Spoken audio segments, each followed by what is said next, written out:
Assalamualaikum warahmatullahi wabarakatuh. Halo guys, kami dari Kelompok 2. Halo guys, perkenalkan nama saya Muhammad Abdullah.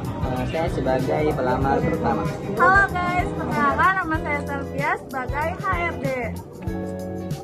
Halo guys, perkenalkan nama saya Aziza sebagai direktur. Halo guys, perkenalkan nama saya Nurina sebagai manajer desain. Halo guys, nama saya Febakil sebagai pelamar 2.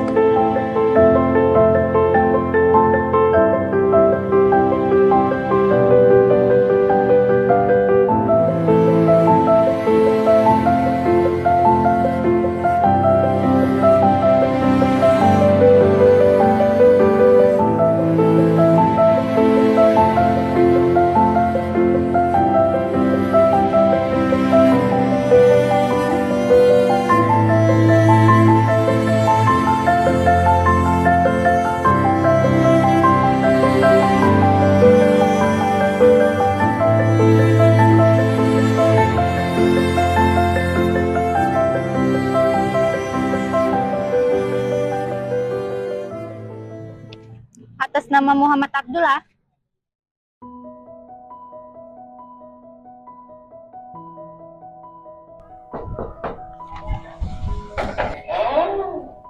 Ini sih Bu. Silakan duduk. Dengan saudara Muhammad Abdullah, sebelumnya terima kasih sudah hadir tepat waktu. Kami dari tim rekrutmen PT Kreativa Digital Indonesia akan melakukan wawancara untuk posisi desainer grafis. Apakah Anda siap? Baik Bu, saya sudah siap. Baik, silakan perkenalkan diri Anda. Oke, baik. Perkenalkan nama saya Muhammad Abdullah. Saya berasal dari Boyolali, lahir pada tanggal 20 Desember 2003.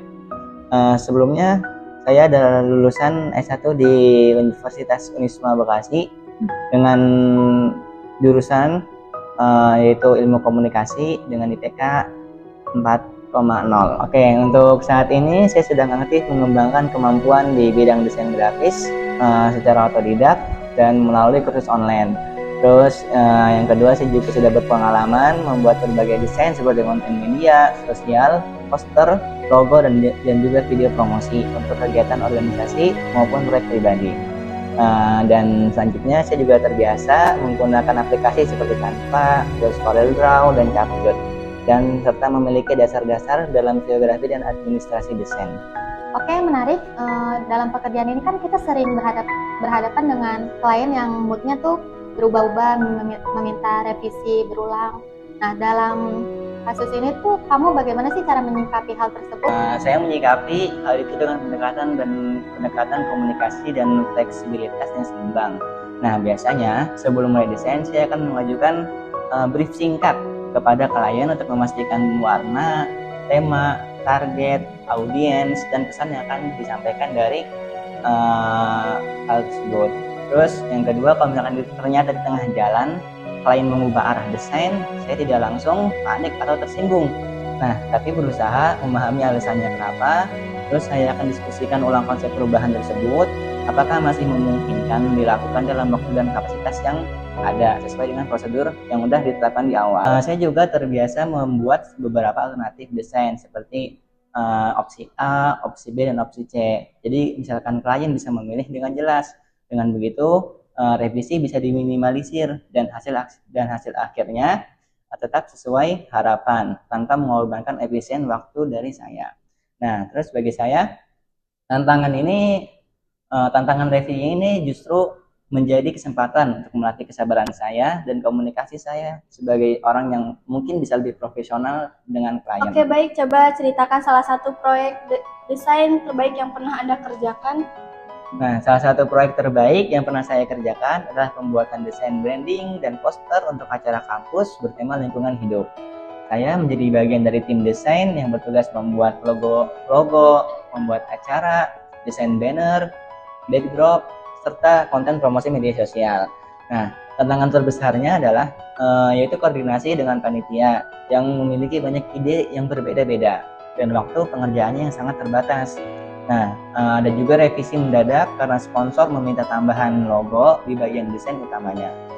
Untuk mengatasinya, saya biasanya membuat jadwal kerja yang jelas, dan setiap kali revisi, saya dokumentasikan supaya tim tahu versi mana yang terbaru. Saya juga belajar mendengarkan saran tanpa kehilangan arah dan desain utama. Apakah Anda siap jika bekerja sama dengan tim di perusahaan ini? Ya, tentu saja saya sangat siap. Bagi saya, dunia desain tidak bisa berdiri sendiri. Dibutuhkan kolaborasi dengan bagian lain seperti marketing, konten, dan juga produksi. Saya sudah terbiasa bekerja tim saat ikut proyek organisasi maupun kerja kelompok kampus. Di dalam tim, saya terbiasa berdiskusi terbuka, berbagi ide, dan menghargai masukan orang lain. Kalau ada perbedaan pendapat, saya berusaha fokus pada solusi dan hasil, bukan siapa yang benar. Nah, dan saya percaya kerja tim yang baik bukan berarti semua harus sama, tapi bagaimana bisa menyatukan perbedaan menjadi karya yang solid dan profesional. Apa alasan Anda melamar di PT Kreativa Digital Indonesia? Saya melamar di PT Kreativa Digital Indonesia karena saya tahu perusahaan ini dikenal sebagai agensi kreatif yang punya nilai inovasi tinggi dan fokus pada kualitas visual. Nah, saya ingin berada di lingkungan yang mendorong saya untuk belajar hal baru dan nyata dalam proyek yang kreatif. Baik, terima kasih atas jawabannya Muhammad Abdullah. Wawancara hari ini cukup jelas. Kami akan menghubungi Anda melalui email jika dalam waktu 1 minggu. Apakah ada pertanyaan dari Anda? Terima kasih atas kesempatannya. Saya ingin bertanya, apakah di PT Kreativa Digital Indonesia ada sistem forum atau pelatihan tentang desain pada Tentu saja kami menyediakan pelatihan terhadap karyawan baru selama 3 bulan. Kalian di situ akan dilatih, dilihat juga bagaimana kinerja kalian itu selama 3 bulan. Nanti selanjutnya kami juga akan menyediakan tanda tangan kontrak jika kinerja kalian bagus selama 3 bulan tersebut.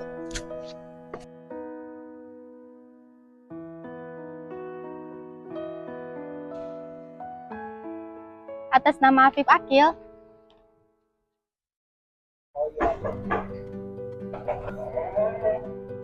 Permisi Bu.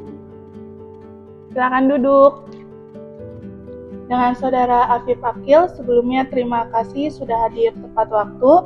Kami dari tim rekrutmen PT Kreativa Digital Indonesia akan melakukan wawancara untuk posisi desain grafis. Baik, silakan perkenalkan diri Anda. Perkenalkan, nama saya Afif Akil, lulusan dari Universitas Islam Fatimah Bekasi, Fakultas Teknik Informatika. Saat ini saya sedang aktif mengembangkan kemampuan di bidang desain grafis secara otodidak maupun melalui kursus online. Saya sudah berpengalaman membuat berbagai desain seperti poster, banner di event-event kampus, dan juga kebetulan saya menjadi ketua bidang di Kominfo atau di desain tersebut. Ketika memecahkan masalah, apakah kamu lebih melihat fakta saat ini atau memikirkan kemungkinan ke depan? Baik Bu, saya biasanya melihat fakta saat ini dulu untuk tahu akar masalahnya nih, apa penyebabnya, siapa yang terlibat, dan dampaknya kayak gimana. Tapi setelah itu, saya juga berpikir ke depan untuk mencegah masalah yang sama terulang. Misalnya kayak desain saya sering direvisi karena briefing kurang jelas. Saya akan buat template briefing dulu khusus untuk supaya ke depannya komunikasi lebih efisien. Jadi saya menghubungkan analisis datanya sekarang dengan antisipasi masa depan agar solusi yang saya ambil itu bersifat jangka panjang untuk di kliennya.